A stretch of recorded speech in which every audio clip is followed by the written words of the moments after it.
up, guys? It is Carly here bringing you day 29 of my 31 Days of Horror 2020, and moving right along, we have a movie from the year 1992, and that is Candyman. Yes, good old Candyman.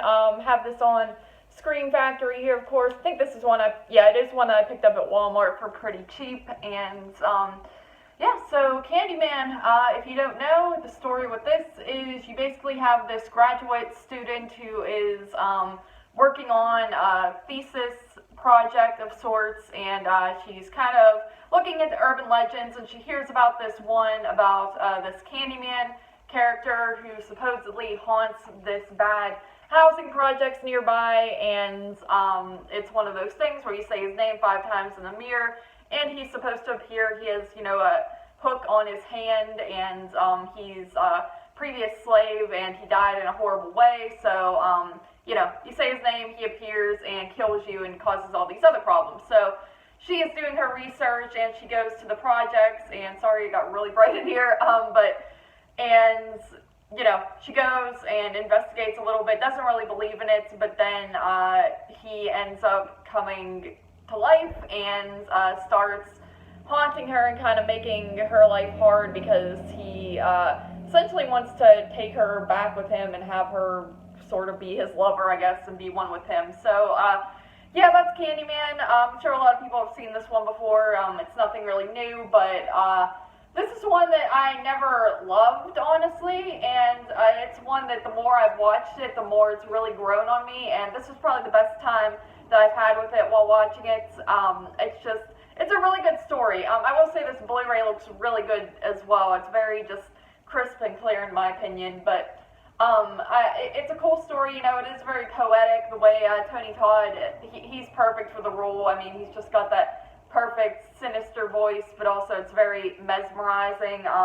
Just a great character, and also pretty creepy too.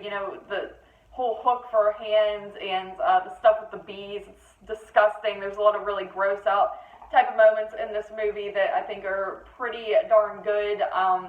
And the story, it's one of those stories where this girl ends up getting into all the series of trouble. There's all these murders happening, and she's of course being blamed, and I tend to get really annoyed by storylines like that because it's just like, just believe her. But in this case, it does make sense because who would believe her? It's like every time they see her, she's covered in blood and holding a weapon. So and of course Candyman, that's all part of his game. So it works. It's supposed to be like that, and I think it's really good. I always find the ending to be a little bit ridiculous, but it's whatever. It's movie stuff, and it's just a little too over the top and corny. Not the very, very ending, but the final scene with the girl trying to, rescue this baby and stuff like that in the fire. I think that's a little bit silly, but overall, it's a great film, and like I said, it's grown on me more and more with each watch, and I think it'll continue to grow on me. I've definitely gone up quite a bit on it. I give this an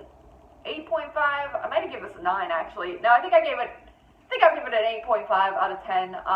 Forget what I wrote down on my actual rating thing. It might be a 9, but I'm going to go with 8.5. That seems about correct for a movie like Candyman. So 8.5 out of 10. Thank you guys once again for joining me for day 29. Sorry for the brightness. Of course, I wore a white shirt, so it makes it extra bright and ghostly, which is perfect for Halloween. But anyway, thank you guys for joining me for day 29 here of my 31 Days of Horror, and I'll see you tomorrow for day 30.